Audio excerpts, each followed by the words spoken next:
What if I told you that the most common way that stick handling is taught is actually wrong, and you can do a much more game transferable way to stick handle? Well, that's the exact claim that I'm making with rolling of the top hand. It's not that players don't do it, like Patrick Kane, Austin Matthews, Connor McDavid even, but having that as the main function or principle behind making their stick handling work, I don't think is correct. Take a guy like Elias Pettersson, who barely has any wrist rolling as he makes his dekes and his moves and control of the puck. If you're supposed to stick handle with rolling of the top hand, why does he not do it? Why do some guys like Connor McDavid, Nathan MacKinnon, even Patrick Kane sometimes just wave over the puck and not even touch the ice as they do that quick handle? If rolling the top hand was actually the secret to quicker hands, why does that not actually happen? Now, for quick handles, you are going to need a little bit of top hand leverage in order to cup it on both sides. But once again, having that as the main principle. In the case where it's all about puck control, you want to use your footwork. If you want to practice this at an ultimate regression, as you go from side to side, and then you can pick that up. As I move my weight, the puck follows exactly where I go. But this is an important reframing.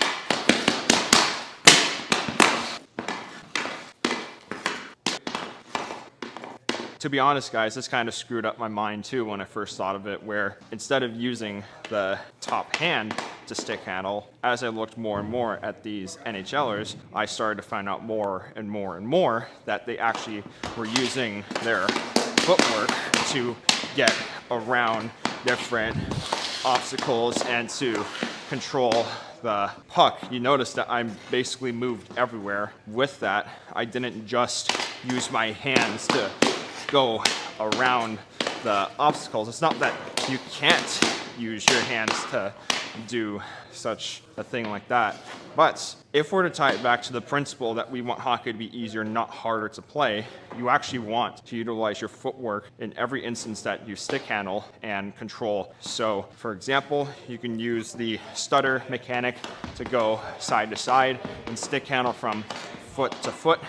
The reason I like that first is because you can see the synchronization of the hands' footwork. And the stutter shows the clearest possible example of that. It also shows up with corkscrew. As you shift from side to side, it goes up there, but it's much harder to see. If you do it with, your 10 and 2 going back and forth, pretty similar concept. Anchor, it shows up there, but you often see it as you're pulling it from one side to the other, but instead you miss the part where they're lifting up the toe and then going that way after the fact, because that's the way that you do it when you're moving on ice. If you're standing still, I like this actually because I can show the different contrasts. If you're standing up and down on ground, then yes, maybe you do just use the hands to move the puck. But if you're moving, then you actually want to utilize the anchor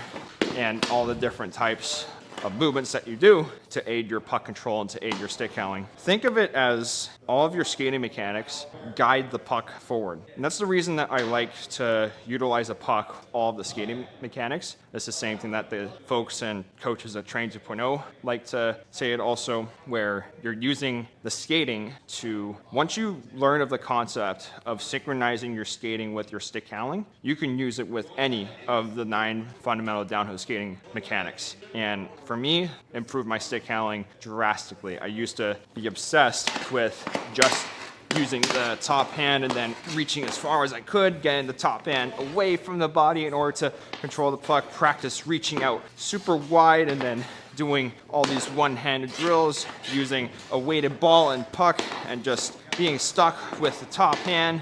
Come to find out that it actually did not translate to games. But then once I started to ultimately synchronize my footwork with my hands, then stick handling got so much more easier. I can do tricks like so, or like so, by utilizing more of my footwork. To give both examples right there, I use the 10 and 2 to pick up the puck. You can also use something like a soft drag, but then I also use the soft drag to get over this obstacle and do the backhand punt. So that's the thing to note once again. It's all your footwork that leads to everything, all of this being easier. Now there are specific regressions, the specific ways that you pull the puck across the body. The 4 fundamental ones, you have 2 on your forehand, and then you have 2 on your backhand.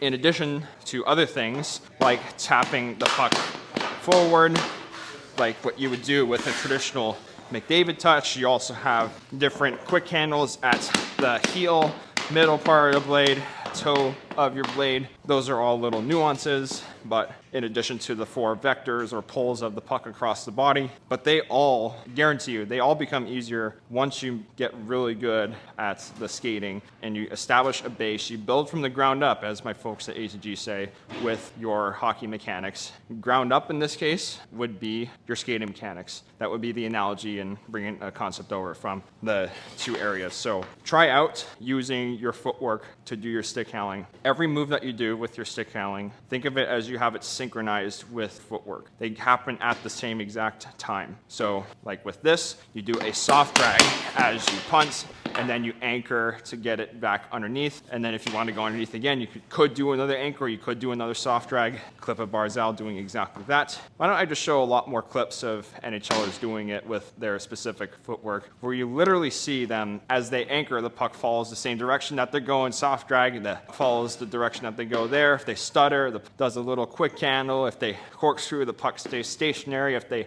don't move their hips, it stays stationary, but if they move their hips a lot wider, then their reach becomes a lot wider, instead of them having to, once again, reach across like this to this. It's not a strength thing. It's a neat thing to do faster reaches across. There's no weighted puck that is going to help you with that specific reach, because it's all from the ground up, literally. It's all from your footwork there. I could use a lighter puck, I could use a heavier puck, I could use a standard puck. It's not gonna matter if I don't have the technique of using my footwork to do my stick handling. So there's your takeaway from this. Synchronize all of your footwork with your stick handling, and I guarantee you that all the moves that you want to make, all the fancy highlight moves, anything like that, they will become a lot easier. Take it at your own risk, of course, because you don't want your coach to yell at you messing up one time when you try it out 5 times and only execute 1 time, just like Sidney Crosby does with his specific dangling pattern. And somehow he doesn't get yelled at by his coaches because he's the best on the planet, but he also takes the most chances in failing. He succeeded the most, but he's also failed the most. That was a fancy quote I saw from the Hormozes the other day. So if you want a little bit of extra motivation, don't be afraid to fail just because you screwed up one time or people look down on you just for that one mistake. You don't need to worry about that. So use your footwork with your stick handling. Everything will become a lot easier for you. Thanks for watching today's Hockey Hacks. If you enjoyed the video, make sure to share it with someone who you think could benefit from this. Also check out the Standard School, which is the link below, which details out every standard from skating, shooting, stick handling, strength, speed, etc., and then player-specific standards like what McDavid can do, McKinnon, etc., giving you the direction you need for your hockey training. We also have A2G for hockey. On the A2G app, you can get half off your first month by clicking the link in the description. And if you would like to apply for one-on-one coaching with me directly, which would be the best alternative to seeing me in person, you can do that as well. If you would like to see me in person for hockey training, I currently work out of HKY House in Waterford, Michigan. And if you would like in-person gym training or shooting training, I have a place for that in Westland, Michigan. Thanks again for watching, and please let me know if you have any questions.